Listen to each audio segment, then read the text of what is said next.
Yung palang, inamnamin ninyo pag uwi nyo sa mga yun palang,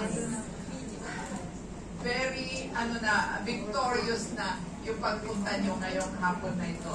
3 items lang ang gusto kong sabihin sa inyo dito. Nagano nga ako ng bullet points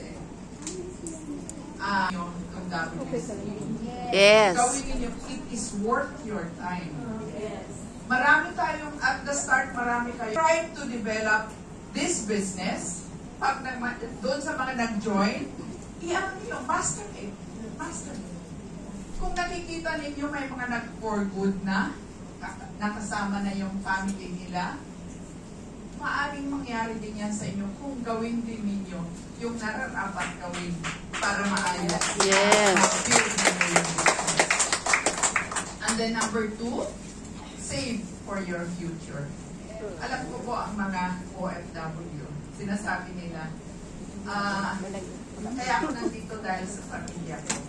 Kaya ako nandito, yes, that's true. But, mag-save po kayo, mag-save. Whatever it takes, save.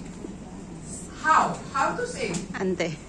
Gusto ko lang gusto ko lang Number 1, give 10% muna sa inyong sweldo. As tithes or offering. Yes, amen. Yes. Where you are affiliated. 10%. Unahin po ninyo yun. Huwag po kayong maunang magpadala sa Pilipinas. Huwag kayong maunang magbigay or mamili. Unahin ninyo yun. Then, put aside emergency fund. 10%.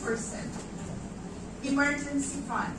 Kasi para maano natin yung kung anong emergency. Kasi habang tayo nabubuhay, meron at meron tayong mga ganong expenses.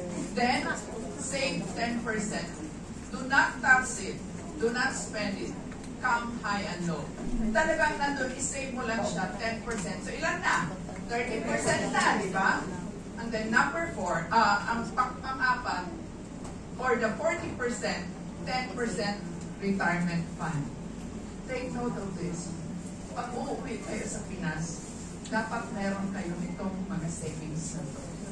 Kasi gaano man kayo kapait, gaano man kayo nagpapadala sa parents ninyo or sa mga kapatid ninyo, pamangkin ninyo, etc. etc. Pag wala kayong bitbit at wala kayong bala para sa sarili nyo, pag kayo ang nangangailangan, walang liling. Tama. Tama. Then, spend the 60%.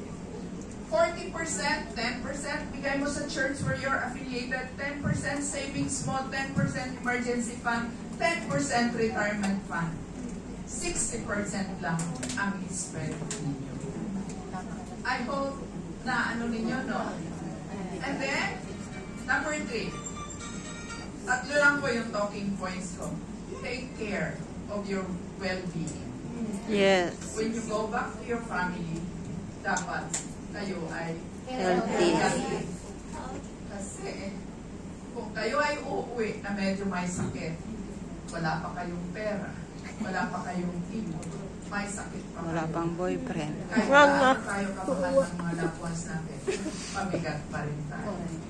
So, as much as possible, watch your sleep. Sinabi ko yun yung kinoin ko yun yung shield. Diba? Andyan pa rin. At least Andyan. 7 to 8 hours a day. Hindi man siya kaya kahit 6 hours, pero buong-buo siya. 10 to 4 or 10 to 3. Ganoon. And then, shield. H. Handle your stress sa mga nanghihingi ng mga kamag-anak natin, di ba? Uy, isipin niyo may sarili kayong buhay. May sarili kayong, wag masyadong, yung tulad kay Naislin kanina, pinaaral lahat mga kapatid.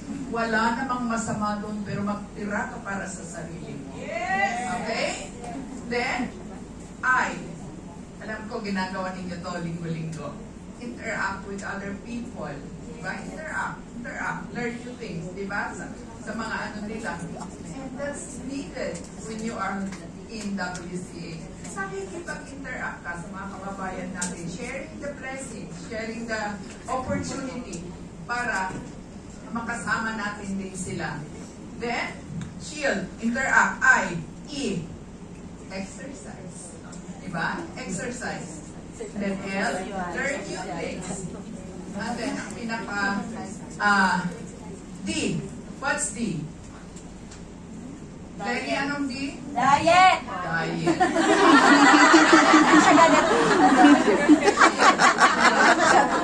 No things, three things. Ang sakit nun. Diba?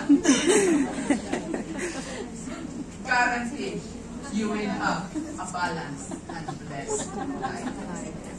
I hope na i-impart sa inyo, short but at least full. Alaman siya na hapon.